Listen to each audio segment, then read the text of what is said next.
Assalamualaikum warahmatullahi wabarakatuh. Saya Latifah Nur Hidayati dengan NPM 2175355 dari kelas MI 5B. Baiklah, pada kesempatan kali ini saya akan menjelaskan mengenai keamanan cyber untuk data pribadi dan data organisasi. Kemudian apa saja yang termasuk dari kedua data tersebut, dan jenis atau contoh keamanan cyber untuk data pribadi maupun data organisasi. Hal ini untuk memenuhi mata kuliah Sistem Keamanan Sistem Informasi. Oke, langsung saja. Yang pertama, di sini kita perlu mengetahui apa itu keamanan cyber. Jadi, keamanan cyber adalah serangkaian tindakan perlindungan yang dilakukan secara terus-menerus untuk menjaga komputer dan jaringan terhadap semua informasi yang ada di dalamnya, agar tetap aman dari penggunaan yang tidak sah atau berbahaya. Keamanan cyber ini juga terdapat beberapa tingkatan. Untuk tingkatan yang pertama yaitu tingkatan individu. Hal ini mencakup dalam menjaga semua informasi pribadi. Kemudian untuk tingkatan yang kedua yaitu tingkatan perusahaan atau organisasi, di mana orang yang bekerja dalam perusahaan tersebut harus bertanggung jawab untuk menjaga nama baik perusahaannya.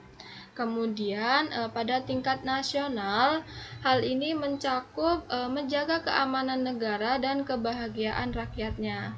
Sehingga keamanan cyber ini sangat penting di semua tingkatan, baik dari tingkatan pribadi hingga tingkatan ke nasional, dan melibatkan upaya yang kolektif untuk mengatasi ancaman cyber yang terus berkembang. Kemudian kita lanjut ke data pribadi. Untuk data pribadi ini adalah informasi yang digunakan untuk mengidentifikasi karakteristik pribadi setiap individu. Kemudian data pribadi ini dapat didapatkan secara offline maupun online. Untuk data pribadi yang didapatkan secara offline, hal ini dapat dilakukan dari semua aktivitas yang dilakukan secara offline, seperti berinteraksi kepada teman, orang tua, dan lain-lain. Kemudian untuk data pribadi yang didapatkan secara online ini dapat didapatkan dari kehidupan setiap individu pada dunia maya.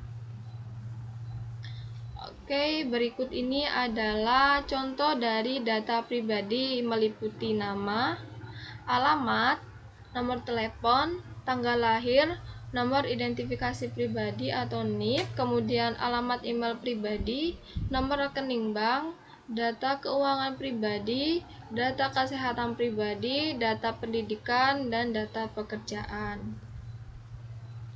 Kemudian kita lanjut ke data organisasi. Untuk data organisasi ini adalah informasi yang digunakan oleh suatu perusahaan atau organisasi untuk menjalankan operasinya, di mana informasi ini berhubungan dengan aktivitas bisnis, kemudian proses, dan yang terakhir pengelolaan keseluruhan organisasi tersebut. Berikut ini adalah data organisasi seperti data keuangan organisasi, data pelanggan, data karyawan, data produk, data operasional, dan data properti intelektual. Selanjutnya di sini ada contoh dan jenis serangan cyber. Langsung saja, untuk jenis yang pertama yaitu serangan phishing. Contoh dari serangan ini yaitu penipu mencoba memancing informasi pribadi dengan mengirim email palsu yang mengaku berasal dari bank atau perusahaan terkemuka. Kemudian data yang terancam dari serangan phishing ini yaitu seperti informasi pribadi, seperti kata sandi, nomor kartu kredit, atau informasi identitas. Kemudian cara memitigasi dari serangan phishing ini, yang pertama, berhati-hati saat membuka email atau mengklik tautan yang mencurigakan. Kemudian memastikan untuk memverifikasi identitas pengirim pesan sebelum memberikan informasi pribadi. Kemudian menggunakan filter filter anti-phishing, dan pelatihan keamanan bagi karyawan. Kemudian yang terakhir yaitu menerapkan multifaktor authentication atau MFA untuk melindungi akun. Kemudian untuk jenis yang kedua yaitu serangan ransomware. Untuk contoh dari serangan ransomware ini yaitu data organisasi yang dapat dienkripsi oleh penyerang dan diancam akan dikembalikan apabila tebusan dibayarkan.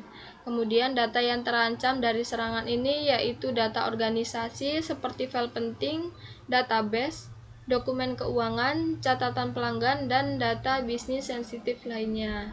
Kemudian untuk memitigasi dari serangan ransomware ini, yang pertama melakukan pencadangan data secara rutin dan simpan di lokasi yang terpisah.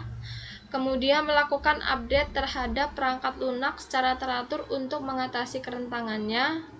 Dan yang terakhir yaitu memberi pelatihan keamanan cyber untuk mengatasi karyawan tentang cara menghindari serangan ransomware. Oke, kita lanjut ke jenis serangan yang ketiga yaitu serangan DDoS. Untuk contoh dari serangan ini yaitu melumpuhkan jaringan atau situs web dengan membanjiri lalu lintas internet palsu. Kemudian data yang terancam dari serangan ini yaitu akses data terganggu atau tidak tersedia.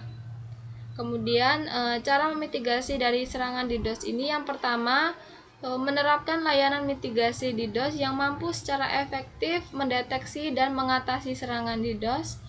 Kemudian menggunakan jaringan pengiriman konten atau content delivery network untuk mengurangi kemungkinan serangan DDoS dan mengelola dampak serangan yang mungkin terjadi.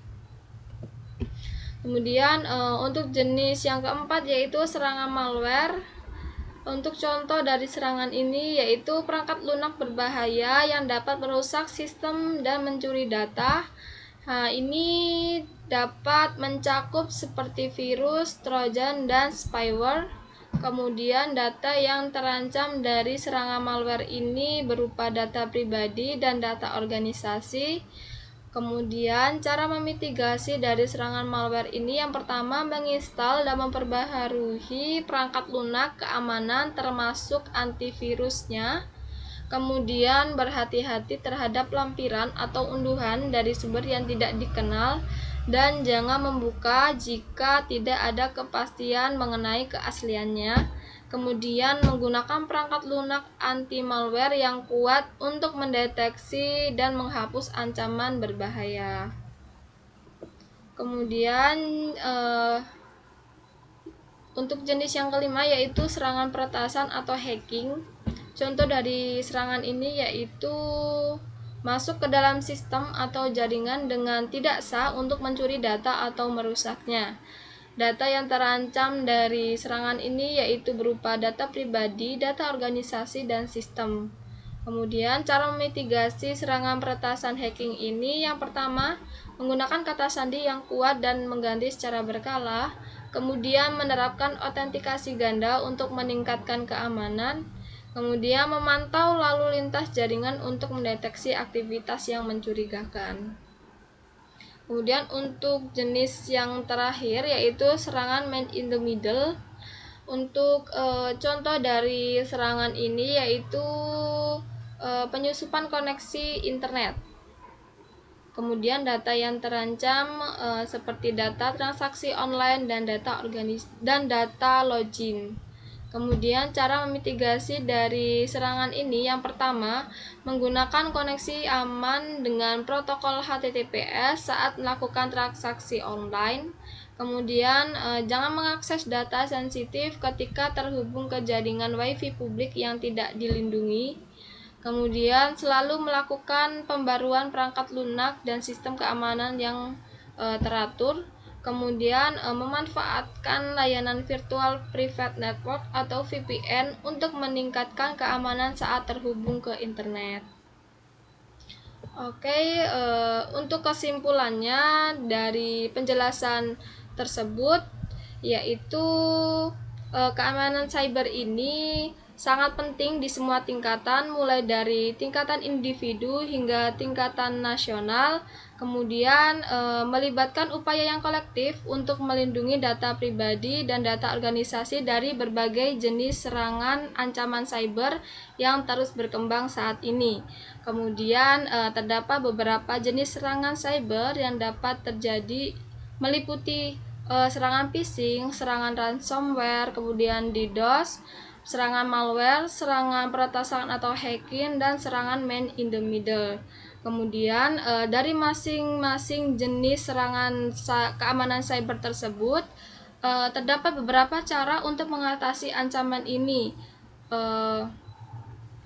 Diperlukan tindakan untuk memitigasi seperti penggunaan kata sandi yang kuat, kemudian pelatihan keamanan bagi karyawan, penggunaan perangkat lunak keamanan, pencadangan data, dan penggunaan protokol aman seperti HTTPS, sehingga kesadaran dan tindakan preventif di semua tingkatan sangat penting untuk menjaga keamanan data dan sistem. Oke, mungkin itu saja yang dapat saya sampaikan mengenai keamanan cyber untuk data pribadi dan data organisasi.